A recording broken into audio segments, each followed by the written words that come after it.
Fair use. Grief, One Day at a Time.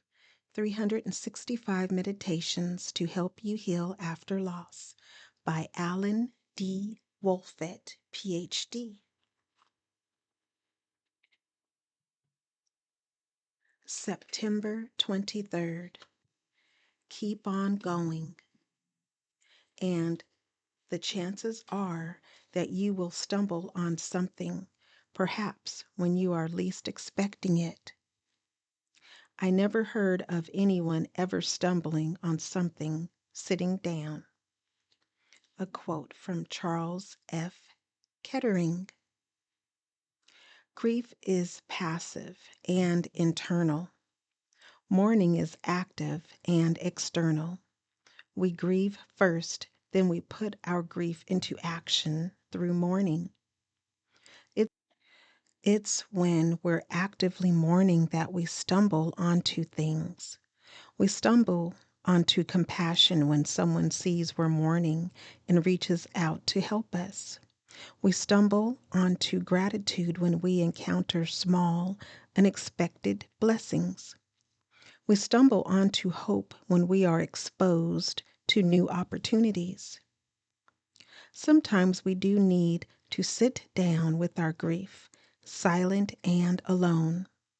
But when we put it into motion over and over, we find ourselves stumbling onto grace.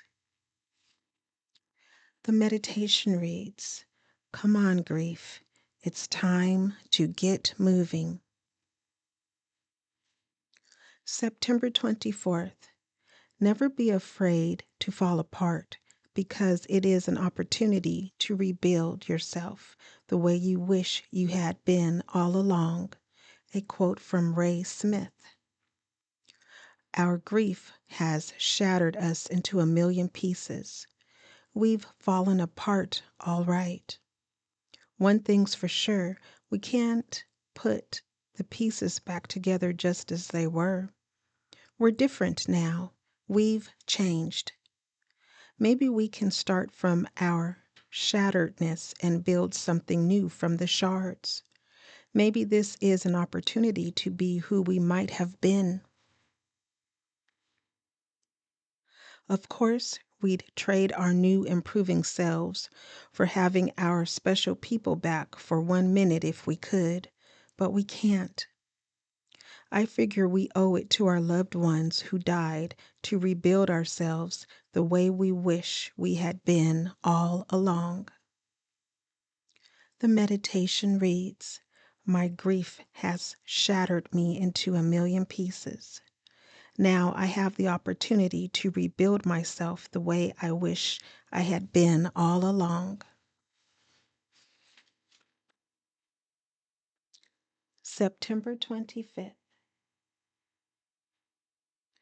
A yes to feelings is a station stop before we get to the philosophical explanations, theological consolations, or encouraging maxims.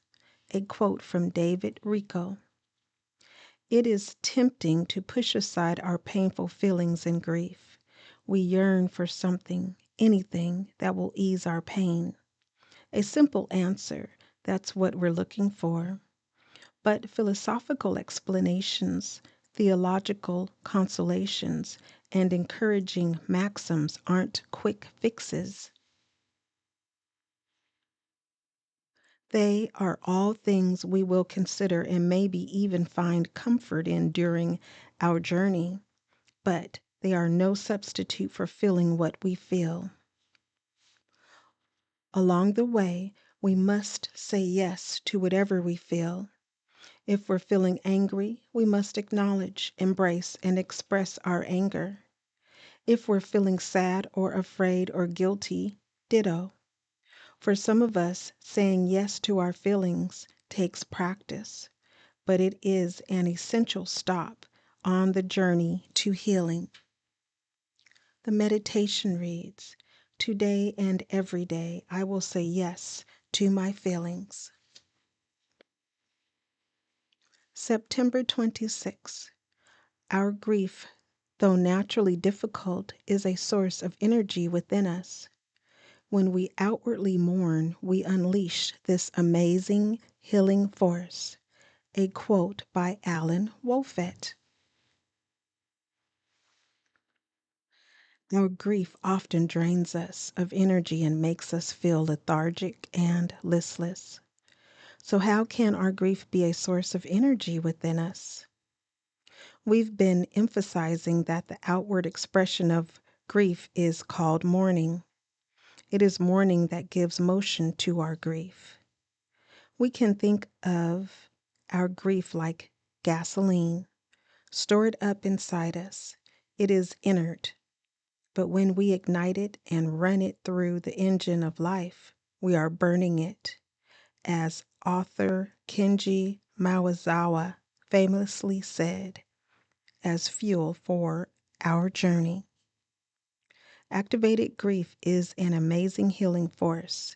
Each day we will burn a bit more of our grief as fuel for our journey. The meditation reads, "My grief is stored energy. I will burn some through active mourning today and notice the momentum this creates." September 27th. It is better to light one small candle than to curse the darkness.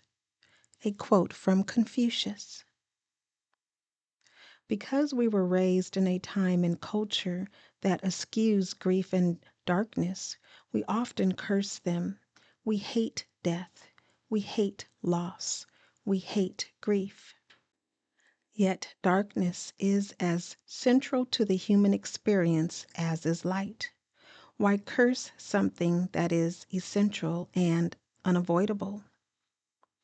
Paradoxically, if we instead learn to embrace the dark experiences of life, we are lighting a candle of hope. We are saying, "Darkness, we honor you. We are ready to pay attention to you and get to know you." This thinking and being changes everything. It banishes fear and fosters hope. The meditation reads, "I am learning to stop cursing the darkness and instead embrace it. This lights my candle of hope." September 28th. Just when I discovered the meaning of life, they changed it. A quote from George Carlin. Boy, do we know this feeling. We thought we'd figured out some things about life when all of a sudden, wham! Now everything is topsy-turvy. What was up is down, and we're desperately trying to make sense of it all again. It's natural for the death of someone we love to raise all kinds of meaning of life and death questions. It's also natural for us to search for answers. We want answers because we want to feel settled again. The thing is, it usually takes a long time and a lot of figuring out for us to arrive at a new understanding of the meaning of life. For now, all we can do is keep questioning and searching. There is meaning in that, too. The meditation reads, "I'll try to be patient with myself, in particular, and with life in general, as I do the long, hard work of rediscovering the meaning of life."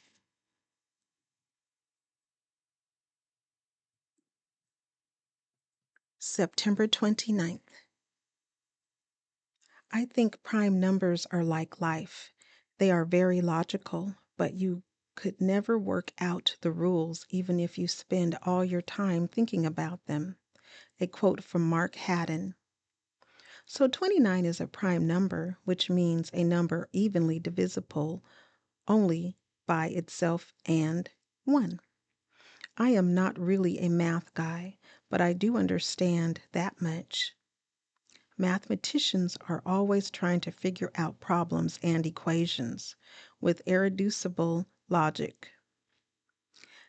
That is their discipline.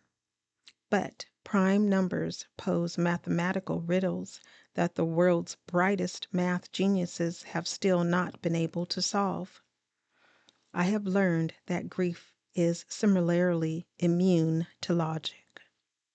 Oh, sure, we can talk about it at length and try to capture it with words and stories, but like love, grief is, at bottom, a spiritual experience beyond the capabilities of language. We can talk and think all we want about the equations of grief, but what really matters is our unique, particular, and unquantifiable experience. The meditation reads, I can't work out the rules to grief. I can only experience it, embrace it, and do my best to express it every day. Please share, subscribe, like, and remember that you are not alone, one day at a time.